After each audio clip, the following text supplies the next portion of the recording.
നിങ്ങൾ എപ്പോഴെങ്കിലും ലൈബ്രറിയിലോ അല്ലെങ്കിൽ ബുക്ക് സ്റ്റോളിലോ കയറുമ്പോഴത്തേക്കും ചില പ്രത്യേക തരത്തിലുള്ള സ്മെല്ല് ശ്രദ്ധിച്ചിട്ടുണ്ടോ? അവ വരുന്നത് ബുക്കിലുള്ള പേപ്പറിലെയും ഇങ്കിലെയും പിന്നെ ബൈൻഡിങ്ങിലെയും ചില കെമിക്കൽ കോമ്പൗണ്ട്സ് കാരണമാണ്. ഈ കെമിക്കൽ കോമ്പൗണ്ട്സ് എങ്ങനെയാണ് ഉണ്ടാവുന്നത്? ഈ പേപ്പർ ഉണ്ടാക്കിയിരിക്കുന്ന വുഡ് പൾപ്പ് കൊണ്ടാണ്.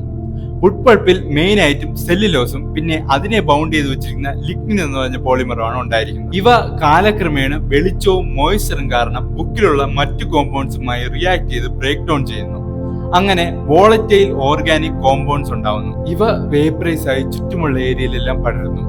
പലതരത്തിലുള്ള വിഒസികളുണ്ട്. അത് ഓരോ ബുക്ക് മാനുഫാക്ചർ ഏത് കെമിക്കലാണ് യൂസ് ചെയ്തതെന്ന് അടിസ്ഥാനമായിരിക്കും. നിങ്ങൾക്ക് ഒരു ബദാമിന്റെ സ്മെല്ലാണ് കിട്ടുന്നതെങ്കിൽ അത് മിക്കവാറും ബെൻസാൽഡിഹൈഡ് ആയിരിക്കും. അല്ല, വനിലയുടെ സ്മെല്ലാണെങ്കിൽ അത് വനിലീൻ ആയിരിക്കും. അല്ലെങ്കിൽ നിങ്ങൾക്ക് ഒരു സ്വീറ്റ് സ്മെല്ലാണ് കിട്ടുന്നതെങ്കിൽ അത് മിക്കവാറും ഈഥൈൽ ബെൻസീൻ ആയിരിക്കും. ഇതുകൂടാതെ പലതരത്തിലുള്ള വിഒസികൾ ഇനിയുമുണ്ട്. കൂടുതൽ അറിയാനായി എന്നെ ഫോളോ ചെയ്യും.